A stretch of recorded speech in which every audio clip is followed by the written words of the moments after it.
O DIEESE está completando 60 anos. Nessas 6 décadas, o Departamento Intersindical de Estatística e Estudos Socioeconômicos inovou nas pesquisas de inflação e mercado de trabalho, trazendo para a discussão da sociedade o ponto de vista do trabalhador. Mais de 700 entidades sindicais se articulam em torno do DIEESE, inclusive 8 centrais sindicais com linhas políticas diferentes. As pesquisas do DIEESE nem sempre estiveram nos jornais. Os nossos dados não eram publicados pela grande imprensa porque havia censura. Agora, os sindicatos recebiam e, aos poucos, os trabalhadores foram vendo isso. Barelli foi diretor técnico do DIEESE entre 1968 e 1990.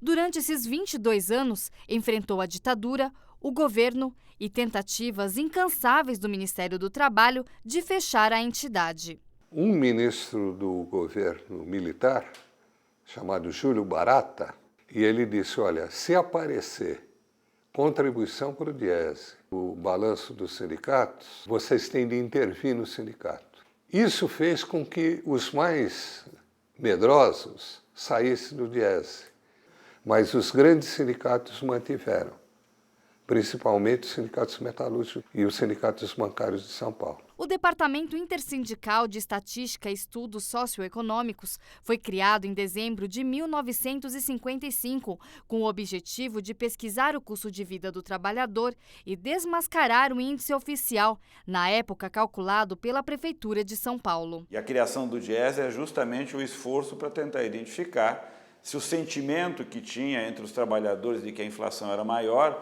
era, de fato, algo verdadeiro. A diferença nas pesquisas do DIEESE era o olhar do trabalhador. Nós passamos a observar aquela situação na qual um trabalhador faz um bico na semana, trabalha algumas horas para ter algum tipo de rendimento, mas não tem um emprego regular e continua procurando um emprego. Para a estatística oficial, no passado, essa situação era de uma pessoa ocupada. Para o DIEESE, nós passamos a dizer que essa pessoa era uma pessoa desempregada pelo emprego precário. O episódio que deu visibilidade e credibilidade ao DIEESE aconteceu no segundo semestre de 1977.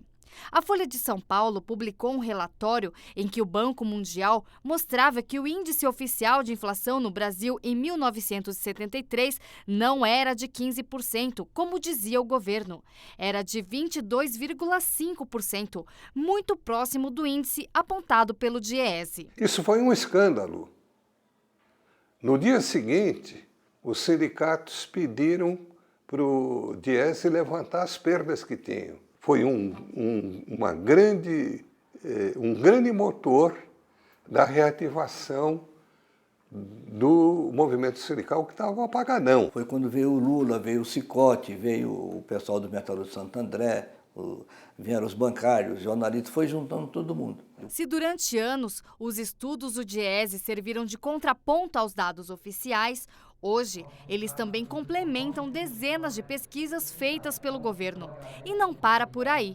O DIEESE ainda presta assessoria aos sindicatos e forma economistas com olhar progressista. Com essa característica de ser uma entidade sindical, que faz pesquisa, que faz assessoria e que faz formação, eu diria que é uma organização única no mundo. E que é, ao mesmo tempo, uma entidade sindical unitária de 8 correntes sindicais, representadas em 8 centrais sindicais, que ajudam o movimento sindical no Brasil todo a conduzir as suas lutas. O empreendedorismo exige uma série de habilidades de qualquer trabalhador. No caso da população negra, o desafio é ainda maior por causa do preconceito que infelizmente existe no nosso país. Essa condição foi discutida por microempresários negros de diferentes regiões do país, reunidos em São Paulo, para analisar os 2 anos do Brasil Afroempreendedor. É um projeto piloto que começou com 1.200 empreendedores negros e hoje reúne quase 1.600 em 11 estados brasileiros. Em debate, os principais desafios para o crescimento do setor.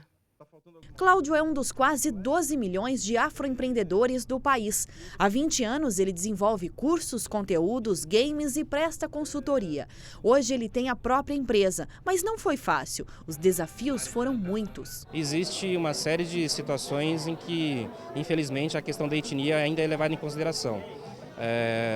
Isso é fácil de se perceber, né? Se você pegar os cursos de medicina, de engenharia, direito, algumas áreas específicas que são, vamos chamar de tradicionais, basta você ver nos bancos das universidades, de cursos de mestrado, de cursos de pós-graduação, quantas pessoas estão colocadas ali. O Seminário Nacional Brasil Afroempreendedor reuniu em São Paulo microempresários de 11 estados e apresentou os resultados de um projeto piloto que começou em 2013, com o objetivo de difundir o microempreendedorismo afro e debater estratégias para a sustentabilidade dos empresários negros. Este projeto veio exatamente na ideia de aglutinar, localizar os afroempreendedores nos estados e de fomentar esse desenvolvimento dessas empresas, a partir da realização do plano de negócios, da melhoria da gestão, da estruturação financeira, buscando com que esses empreendimentos possam, no próximo período, crescer e ser um exemplo para os milhões de afroempreendedores brasileiros, fortalecendo com isso a economia do Brasil como um todo. Esther resolveu trabalhar por conta própria há 3 anos. Hoje ela consegue unir paixão com trabalho. É paisagista. Fez uma série de cursos na área e vive se reciclando. Mesmo assim, já teve que provar sua competência por conta do racismo. É muito difícil, às vezes, a pessoa que te contrata entender que você é mulher e negra e não está a serviço. Então, você está propondo um trabalho e você vai fazer o trabalho com a pessoa. A parte do Brasil colonial ainda persiste. Um exemplo concreto, você tem 2 micros ou pequenos empresários. Ambos vão no banco buscar um fomento ou um financiamento para o seu negócio.